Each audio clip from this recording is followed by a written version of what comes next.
ṣe, kí ló mọ̀ nípa nǹkan tó, and a lot is happening. So the first thing as a parent, the first thing you need to know is that you need to learn the world they live in. The world is evolving. Social media is evolving. Social media tomorrow learn is different from the one we are using today. So as a parent, you need to learn that, okay, what is happening in their world? What is trending? Even as a parent, if you can control what is happening around them, you can't control what they see outside. That's impossible. You can't control what they see on social media.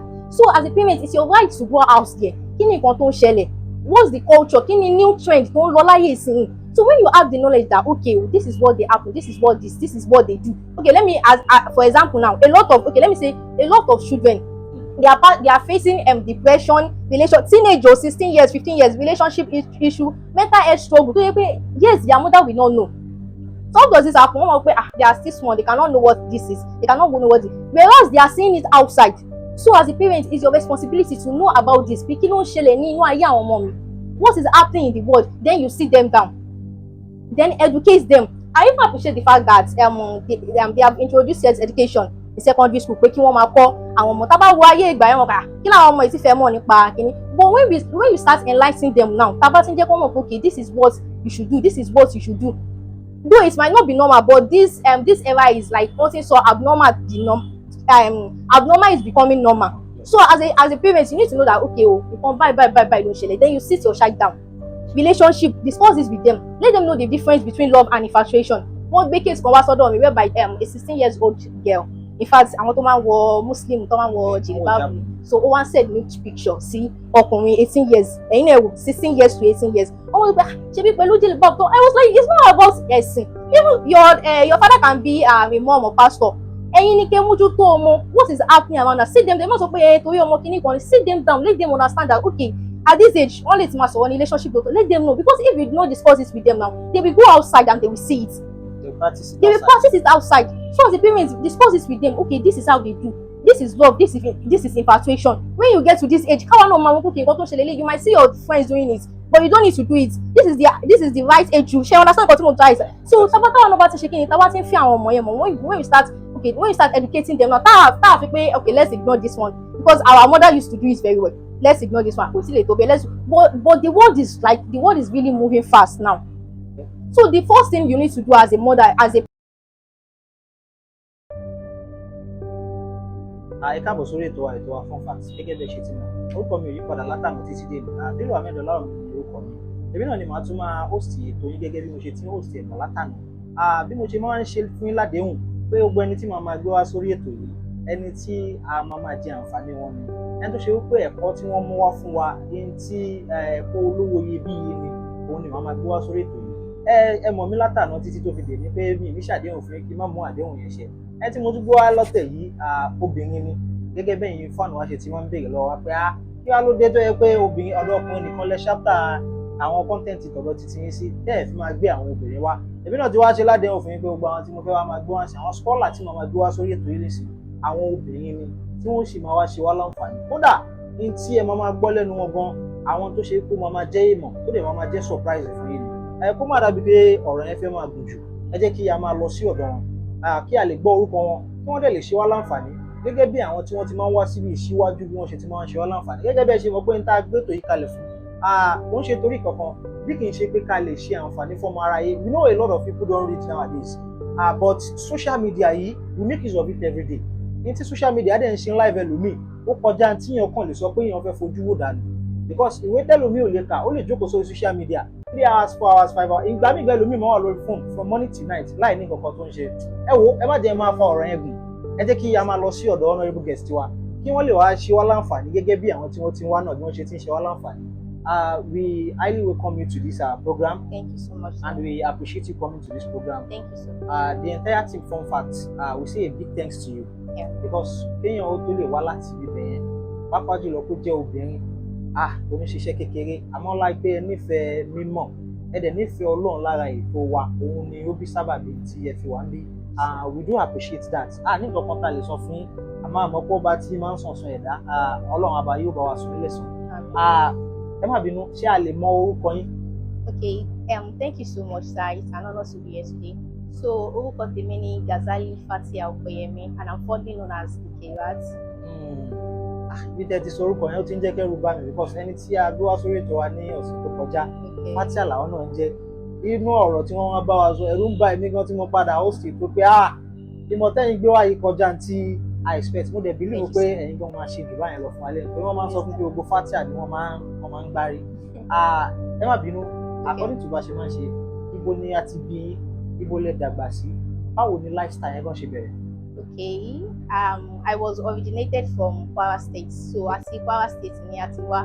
So I was born at Lagos State and I was brought up at Ogun State. So my lifestyle is just like normal lifestyle tí gbogbo ọmọ Nigeria máa live náà ni.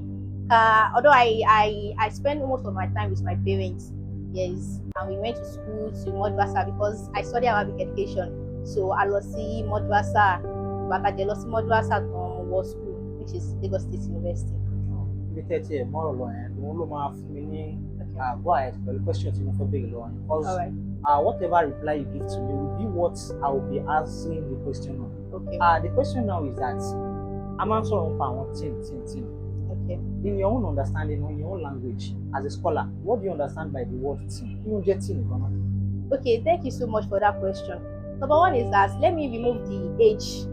So my own understanding of team is like a stage whereby you start discovering yourself. Okay. Teenage years is just like a stage whereby children, or let me say a child, where he or she starts discovering himself. And at this stage, at this teenage years, their emotion become complex. Mi wọ́n bí mo ṣe máa put yẹn Yorùbá ni pé okay, age tó dé pé èèyàn ṣe ń bẹ̀rẹ̀ sí ní discover rẹ̀, we can say from the age of 13 to 19. But apart from that age, èèyàn lè má ti wọ 13 yẹn gan, èèyàn dẹ̀ lè ti kọjá 19 yẹn kó dẹ̀ sí tó dé pé kó sì máa wùwà teenage. I don't know if you understand what I'm trying to say. So it's just like a period when you start discovering yourself, when your emotions become complex, and the stage where a child starts discovering the inner world. Yes. So discovering yourself. Okay. And we have a lot of guys outside, a lot of ladies outside. So they are even more than this age you mentioned just now. Okay. And still yet they are doing something that is not expected of them. Okay. You understand? So teenage is a stage whereby you start discovering yourself, right? Yes. So emotion you are complex. Okay. And what you 22, 23 and still doing something that's not right. Okay. Are they still teenage too? Have you want to discover around? In my definition, I said they are trying to discover themselves. Check it. Only discovery open sọ́nà méjì. We can discover ourselves in a positive way. Ó jẹ́ lè jẹ́ in a negative way. Ibẹ̀ láti máa rí pé everything yẹn ó padà sí ilé. The parents, it starts from the parents. Nígbà tí ọmọ bá bẹ̀rẹ̀ sí ní dàgbà. So let me give a scenario. Okay. Eléyìí ní ìsìn stage pé teenage years ní ìsìn ká fi sọ́nà mẹ́ta. So the first one is when child is like an open book. So eléyìí bẹ̀rẹ̀ from the age of 2. From the age of 2 to the age of 12. So at this age of 2, when the child starts talking, so I'm a age children are always happier to share almost everything, every details of their life with their parents. So to the age of 2, that's when they will go to school and you ask them as your parent that how was school today, and they will be like, mommy, this happened to school today. Today, my teacher, they will tell you about their teacher, their friends, almost everything. So that's the first stage. Okay. The second stage is the transition stage. Sharing with buying is just that's the early things. At this stage, you see that they talk less. And some part of their lives become private. They will not talk about everything. And you'll be like, you as their mother, you'll be like, like there is a shift in their behavior. So teenage. Okay, let me tell you a story. Okay. So a short story. So there is a boy, a mother was complaining that okay, when he goes to school, I know the way he behaves before.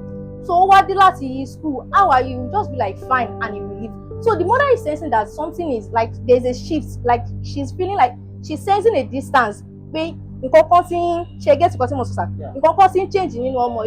So it continues. Over the other one, the boy was watching football on the TV. So the mother just sat beside him quietly. So instead of talking, like, what are you watching? Football, mommy. Okay, what club do you support? She understand. Like the mother is trying to show interest in what the boy is interested in. Surprisingly, but she just saw when the child will talk, but okay, which what's it called? Club, which team? Thank you. Which team do you support? And the boy was like, mommy is this thing or is this thing or, and then from there they connected. Me gbọ́ ẹni tí wọ́n ti jọ sọ̀rọ̀ tẹ́lẹ̀ tó yẹ pé like they don't fit the relationship so it's anymore, so it gets to some point just a little act ìyá yẹn kọ́ béèrè pé what are you doing, like she, I don't know how to put it, she showed interest in what the boy is interested in bí wọ́n ṣe connect yẹn, so that's teenage. tó bá jẹ́ pé if these things go and shey let me put it like this, it depends on parents. You see this stage is the stage whereby they are part of their life. I mentioned that part of their life will become private. So if this thing is going to continue like that or they are going to speak up, it depends on their parents. It depends on how you handle this stage as the parents. So according to your question, I said àti ilé ní kíní yẹn ti ló ti bẹ̀rẹ̀. So ibi tí mo lọ nìyẹn pé it's the way you handle them at that stage ló máa fi determine pé kíni, ló máa fi determine nǹkan tí wọ́n fẹ́ dà lọ́la. Ẹ wá béèrè pé sorry, what's the question again na? Àwọn tí wọ́n ti kọjá 22, 23, but what they are still doing is not something we expected from them. From them. Like something far different. Ṣé mo pé ẹ sọ pé teenage láti age 2 to 19, right? No, I said from the age of 12. Okay. From the age of 13, let's say 13. 12, 13 to yes, 19. To 19, that's it. So wọ́n ti kọjá 22, wọ́n ti kọjá 23. But the way they are still behaving is far different. Kódà ọmọ tí ó wà ní àárín 12 to 19 yẹn kò lè wu irú wà tí wọ́n wù yẹn. Ẹ wá ní discovery ni. Yes. So are they yet to discover themselves at the age of 22? Thank you so much. So that's why I said everything starts from home. It's not that they haven't discovered themselves. They have discovered themselves. But that period, àwọn tí wọ́n handle wọn ní period yẹn, òun nìkan tó ṣe kékeré àti surroundings ibi tó wà, social media, everything that is happening around them, òun ló máa influence ìwà ọmọ yẹn tó fi padà di irú nǹkan tí ó dà yẹn. Okay. Moving on. Mo fẹ́ béèrè lọ́wọ́ yín. Ẹ sọ̀rọ̀ kan lẹ́ẹ̀kan, ẹ ní òbí gbọ́dọ̀ máa connect pẹ̀lú àwọn ọmọ at least at the age of 2. Ìyẹn ni mo correct, right? Okay. Ní ayé tá a wà ń sìn, and you know these children, they are coming with a very smart brain. Tó ṣe pé tí ẹ expect látọ̀dọ̀ ọmọ ń gbà mí ìgbọ̀n tọ́mọ bá délé tó bá ń sọ fóbi, you just be like, you open your mouth. I made an example, was it last week? I was watching something, on scroll on TikTok, then I saw this small guy, the parents were at home. So kọ́ kan wá wọlé, the boy is just about 3 years old. Kọ́ yẹn wá wọlé, but woman yẹn wá pick ẹ̀, the lady was a small girl, 3 years old girl. Wọ́n ní hello, good morning, please I want to speak with Henry. Ìyá ọmọ yẹn wá wò pé who are you? Who is Henry? Ọmọ ọdún mẹ́ta, who is ọmọ tí wọ́n ló ń jẹ́ Henry? Henry yìí ò ti ju ọdún mẹ́ta lọ. Okay. Wọ́n wá pe Henry yẹn pé wá, wọ́n wá gbé fóònù yẹn fún un. Ó wá ń bá ọmọ yẹn sọ̀rọ̀. Ó wá drop conversation yẹn tán wá bí pé who is this girl to you? So he was now replying with the word my girlfriend. You know, that's their own ká sọ pé bó ṣe máa ń ṣe lọ́dọ̀ wọn nìyẹn. But mo feel kíní yẹn láàrin yẹn pé okay, there is a bit connection between that 3 years old boy and his parents. How do we connect with our children? Tó ṣe wípé a máa understand ara wa. Thank you so much, sir. So ẹ máa rí pé from the story I said earlier, mo sọ pé ọmọ yẹn ìwà yẹn change, but at the end of the day torí nǹkan kankan ó wo football, then mọ̀mọ́ ìwà béèrè pé like ó show interest nínú nǹkan tó fẹ́ yẹn, wọ́n padà connect. So this is where it starts from. As a parent, you need to connect, you need to learn the world your child lives in.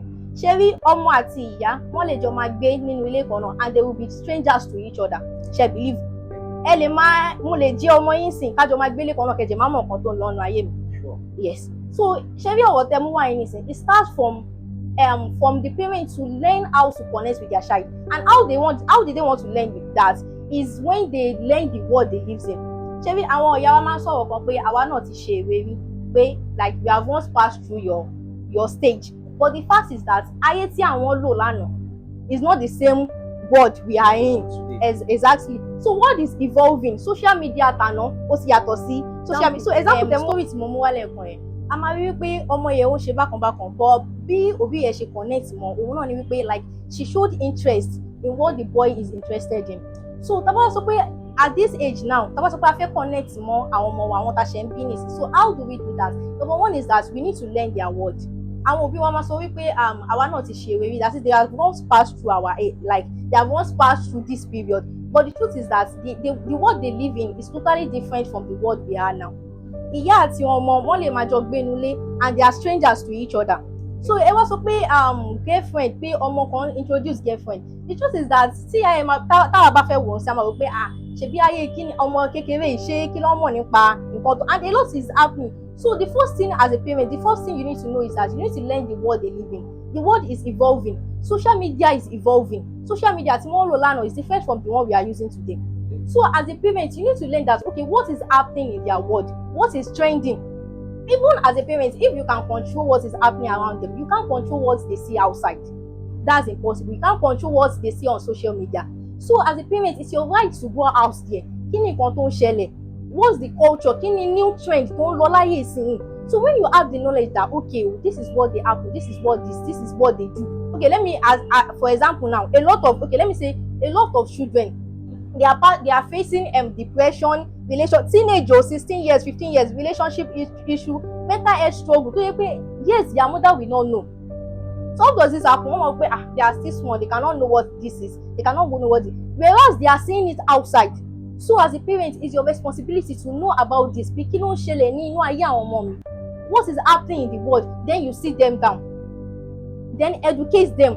I even appreciate the fact that they have introduced sex education in secondary school. Pé kí wọ́n máa kọ́ àwọn ọmọ tá bá wo ayé ìgbà yẹn wọ́n kà kí làwọn ọmọ yìí ti fẹ́ mọ̀ nípa kíní. But when you start enlightening them now, tá bá ti ń jẹ́ kó mọ̀ pé okay, this is what you should do, this is what you should do. Though it might not be normal, but this era is like nothing so abnormal. Abnormal is becoming normal. So as a parent, you need to know that, okay, you come bye don't share it. Then you sit your child down. Relationship, discuss this with them. Let them know the difference between love and infatuation. One big case kan wá sọ́dọ̀ mi whereby a 16 years old girl, in fact àwọn tó máa ń wọ muslim tó máa ń wọ jilbab, so ó wá send me picture sí ọkùnrin 18 years ẹ̀yin náà wò 16 years to 18 years. Ọmọ ìgbà ṣebí pẹ̀lú jilbab tó, I was like, it's not about ẹ̀sìn. Even your father can be a mom or pastor. Ẹ̀yin ni kẹ́ mójútó ọmọ. What is happening around us? See them, they must sọ pé torí ọmọ kìíní kan, sit them down, let them understand that, okay, at this age, only to master one relationship, let them know. Because if you don't discuss this with them now, they will go outside and they will see it. They will practice it outside. So as a parent, discuss this with them. Okay, this is how they do. This is love. This is infatuation. When you get to this age, you might see your friends doing it, but you don't need to do it. This is the right age. You shall understand what you try. So when you start educating them now, okay, let's ignore this one because our mother used to do it very well. Let's ignore this one. But the world is really moving fast now. So the first thing you need to do as a mother, as a parent, if you really want to connect to your children, is that learn what is happening in their world. So once you learn it, then educate them. So that even if they are not experiencing this now, you will be the first person they will come to when it starts happening. She gets customers of ọmọ tí o ti mọ̀ nípa kíní tẹ́lẹ̀ tó bá ti dé ta tó bá dé school, mom sis is so kíní fún mi, then she will come to you that mommy, my friend is doing this, my friend, she will come back to you, like she will be able to relate with you, to connect with you, then you lecture him or her. Okay. Thank you very much. Okay. But on a question, you said something earlier. You said that we need to introduce them to some certain things, right? Okay, yes. Do you think introducing them to those certain things will help them grow or will help us connect with them? Yes, it will help us connect with them. Okay. And same as it will help us grow. I mentioned something before I start my introduction that the world is evolving. Nǹkan tí mo ní pé ká introduce wá sí spark introduce wọn sí nísìn. The fact is that if you don't introduce it to them now, they will go outside and see it. Ibi tí mo fẹ́ ka asterisk in but bed. you introducing them to it, Okay. I think it's the wrong way. Okay. I'm sorry. You are the of course. honorable lecturer here. Okay. So you are the one lecturing us. Okay. But to me, I think this is something wrong. Okay. It's just like telling a boy of 13 years old that, do you know that sex does this, sex does that? Okay. Only the one that will listen to you will listen to you. You know, some will be they will still be very stubborn. Okay. And they will be like, okay, this thing that my mom told me about, she talk about sex, she talk about this, she talk about that. Okay. So let me even try to practice it. How does this feel? No. Okay. No. The thing is that when I say that you should be, it's not, let's not use the word introduce, like educate them on it. They are now having sex education, like sex education to come educate more. Nǹkan tí ayé yìí ń dì, òun ló fa gbogbo kinní yẹn. ẹ má You bínú want to okay. àwọn olólùfẹ́ lè ń bá sọ̀rọ̀ so Okay. ẹ jẹ́ káwọn olólùfẹ́ mọ̀ pé. I'm sorry. So you want to educate them.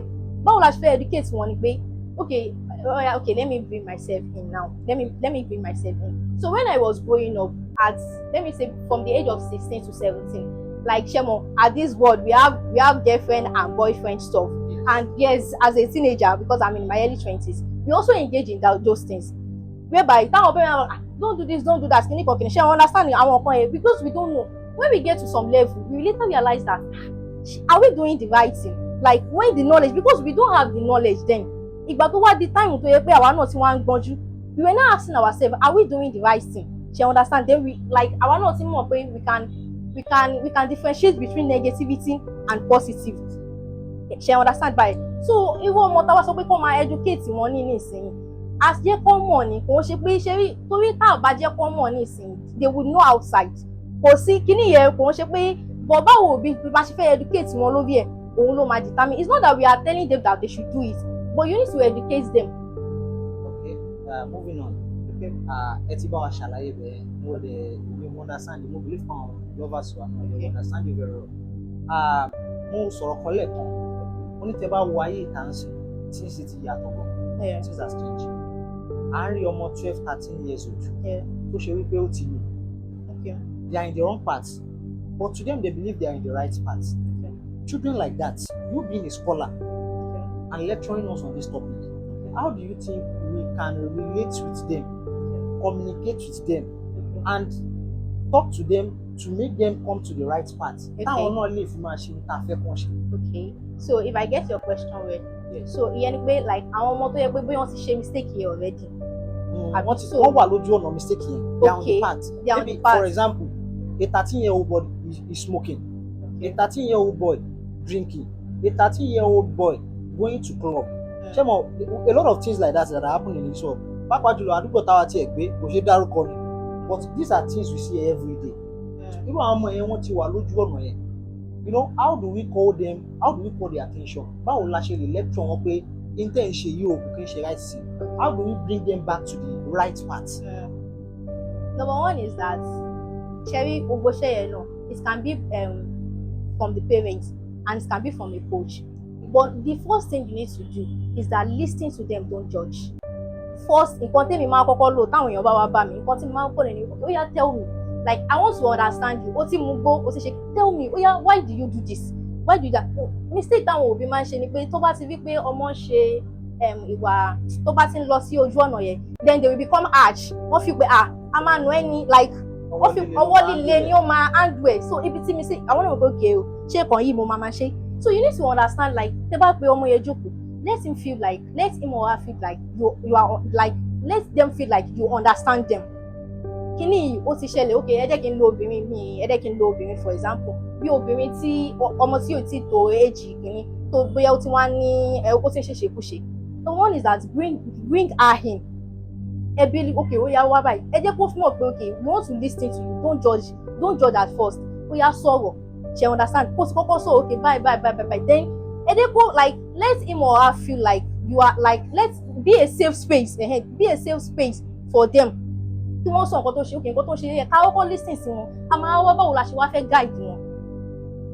Báwo la ṣe fẹ́ guide wọn pẹ̀lú ọgbọ́n, is not with arch pé kíní kan o gbọ́dọ̀ ṣe báyìí. So nígbà táwọn náà bá ń guide wọn ká dẹ̀ tún wá explore like ká torí àwọn ọmọ mi nǹkan tó ń jẹ́ kó máa ṣe àwọn kan yẹn pé environment tí wọ́n wà. So irú environment tó wọ́n wà ẹ jẹ́ ká mú wọn kún bẹ̀ ká wá mú wọn lọ sí ẹ má ọwọ́ líle yẹn mi I opposite tóyàn máa fọwọ́ líle lóòótọ́ as a teenager wọn tí àìtí ìgbọ́n àṣẹ̀ṣẹ̀ ń bọ̀ náà ni ọmọ máa require nǹkan tí tọ́ kéèyàn fọwọ́ líle mu. But when it gets to some stage, irú example tó mú wá yẹn ni pé ẹ ó kọ́ jẹ́ kí wọ́n jẹ́ kó mọ̀ pé you understand them. Kẹ wá mú wọn kúrò ní àyè tí wọ́n wà yẹn. So irú ẹ̀ nísìnyí like okay let me for example now I have a foundation Rise Up Things Academy. So in Rise Up yẹn sì nǹkan tá à ń ṣe ni wípé okay I used to feel like tí ayé bá rí báyìí at this age what is in the next 5 years báwo ló ṣe fẹ́ rí? Àwọn ọmọ teenage years ń ṣe kíní báyìí báwo ló ṣe fẹ́ rí in the next 5 years? Then how can we help them? Mo fi wá realize pé the first thing we need to do is that I need to create a safe space for them kí wọ́n kọ́kọ́ rí pé I understand wọn náà ká má kọ́kọ́ judge wọn. Ìyẹn ó wà important gan.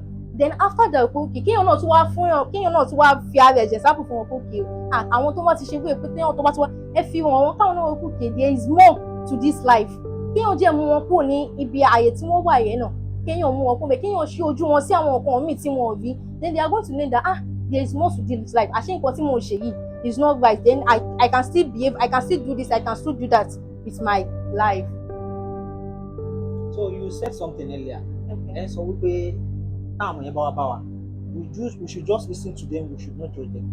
For instance ṣé ẹ ti ní moment kan bóyá ẹ lọ opportunity kan táwọn kan kó ọ̀rọ̀ wá báyìí ẹ wá wò pé ọ̀rọ̀ tí wọ́n dẹ̀ wá sọ yìí ọ̀rọ̀ tó burú jáì but you being a scholar you only listen without judging them. Ṣé mo pé àwọn ọ̀rọ̀ kan wà tó ṣe pé tẹ́ bá gbọ́ you be like is something wrong with you why will you do this? Ọ̀rọ̀ kan wà tí wọ́n ti gbé wá bá yín bẹ̀ tẹ́ ẹ pé listen and you did not judge them. Okay. So the first thing I want to say is that I want to ever be I want to ask you ṣé judging yẹn like the word judging ṣé okay we listen we don't judge ṣé judging tá bá sọ pé a fẹ́ judge wọn will it bring solution? Ọ̀pọ̀ ẹjọ́ wá bá mi sìn okay as pé okay o as a this thing pé ọmọ yìí ṣe báyìí ọmọ yìí ṣe báyìí so I want to judge that child mo ti gbọ́ nǹkan tó ń ṣe o I want to judge him ṣé judge tí mo bá judge yẹn pé àwọn ṣe máa ṣe báyìí ṣó máa jẹ́ pé ọmọ yẹn change? Kò ní jẹ́ kó change ẹ ṣe ibẹ̀ ni mo ti mú pé we listen lẹ́yìn tá a bá ti listen yẹn my don't judge is that nǹkan ni pé ẹ bá wọn wá solution sí nǹkan tó ń ṣe wọ́n yẹn you understand how can we help them? Ìyẹn gangan ni mo fi mú pé we listen like give them a safe space láti rí pé okay I can connect with this person. Àwọn ọmọ mi wọ́n lè má lè bá àwọn parents wọn sọ̀rọ̀ mọ́ but a gbọ́dọ̀ ní pé okay irú àtọ̀dọ̀ bí náà ló ti jọ wá kí ló dé tí nǹkan kan máa ṣe ọmọ tí kò ní lè open up fún yín tí kò ní lè open up látara wípé a ti like oh you do this I do this like and get nǹkan tí mo ń try is that tí mo ń try láti sọ so this is where this come from so that judging ni pé kí ni solution irú ọmọ tó bá sọ pé òun jalè ní ìsìn ọmọ ó dìde wà jẹ́wọ́ fúnra rẹ̀ fún wa àwa sọ pé a fẹ́ máa judge a ti listen pé ó yá máa ka gbogbo ẹ̀ṣẹ̀ tó ti ṣe láyé ẹ̀ fún wa ó wá ń kà fún wa ṣé judging ló kàn ní then we find the solution that's why I say like let them see okay this person really understand me. And that's why I used to use myself as I used to use myself as an example for them. But okay, recently, although any also studies academics, so she was like, my academics is not doing this. I'm procrastinating. I'm doing this. The first thing I asked them that, can I tell you my story? Because can I tell you my story? Okay, she was like, oh yeah, of course you can tell me. Then I told him about something that this thing that is doing you. I was once in your stage. She understood. Story tí mo wọ́n kọ́ sọ fún yẹn náà ó máa ń kọ́ move like pé mo fẹ́ judge ẹ̀ kúrò nínú orí ẹ̀ then ó máa fara balẹ̀ pé ó yá òkè ó ti ṣe nǹkan báyìí so mi ò fi pé mo fẹ́ judge yẹn síwájú òun ló fi máa lè jẹ́ kí ọmọ open up fún ẹni tó bá ń ṣe kíni ẹni tó bá ń bá sọ so that's what I mean by we listen and don't judge so you try to understand them then after understanding them then you guide them. Thank you very much. I really appreciate that. According to how we do on this program only pé tí program yẹn bá ti lọ sí ọwọ́ ẹ̀yìn báyìí àwọn èèyàn ti ṣàǹfààní lọ we benefited a lot from you so maybe the word of encouragement tí ó tún máa dé àǹfààní like end note to our viewers to our lovers lórí tí ẹ bá wa sọ okay lẹ́yìn gbogbo àǹfààní tá a jẹ yìí o sister yìí wọ́n tún sọ báyìí fún wa pé ká ṣe báyìí tí ẹ kàn lè encourage àwọn viewers. Okay, well I would love to go back to my àwọn kan tí mo ti sọ látàrọ òun ni wípé we are like this world we are now is a noisy world and a lot of things are happening. Social media of today of yesterday is different from the social media of today and the world of today the social media of today is different from the one that is going to come in 5 years. So tí early ìbá máa lọ so how do we want to navigate which is number one nǹkan tí mo ti sọ earlier ni pé as a parent you need to learn the world your child lives in oríṣiríṣi nǹkan ló ń ṣẹlẹ̀ ẹ mọ̀ nǹkan tó ń ṣẹlẹ̀ láàrin wọn then you educate them on it so that's the first thing you need to do as a parent. The second thing is that you listen to them then guide them don't judge them ó ti ṣẹlẹ̀ nìyẹn how do you want to navigate it nǹkan báyìí ló ń ṣe how do you want to move forward guide them. So once we guide them, then they are going to. And another thing is that as a parent or a coach or a teacher, be a safe space for for children to come to you. Emma they come out like I don't know. I want your money. Come out more. Be a safe space for them so that tó bá tiẹ̀ tí wá ṣe mistake yẹn tó bá ti ṣiṣẹ́, then let's be ready to take them back in, then we guide them with love. Thank you very much. We do appreciate that. As you do, ṣé àwọn pé èèyàn ní wá sí orí ètò wa ẹ̀kọ́ wa ṣe wá láǹfààní tó pọ̀ tó yìí. Kí a má wàá mọ bóyá báwọn fáànù wa bá ṣe get in touch pẹ̀lú ẹni ṣé by any chance ẹni bóyá bí social media handle tẹ́ pé táwọn chance àwọn fans wa tó máa fẹ́ connect yìí tí wọ́n lè rí connect yìí. Yes, sir. So I have a foundation, Rise Up Things Academy. So Rise Up Things Academy, our lórí Facebook and Instagram. So wọ́n bá search lórí Facebook àti Instagram they will be able to connect you there. Yes, Àwọn definitely. olólùfẹ́ wa ti gbọ́ yẹn tí ẹ bá tún fẹ́ máa kó oríṣiríṣi ẹ̀kọ́ lọ́tún ọ̀tún àǹfààní lọ́tún ló sì ẹ lọ follow page wọn kẹ́ ẹ lè máa bá wa support àwọn náà. Ó tún di ọ̀sẹ̀ tó ń bọ̀ tí a ti máa pàdé ní orí ètò yìí. Ẹ ṣeun, a dúpẹ́, ó dàbọ̀.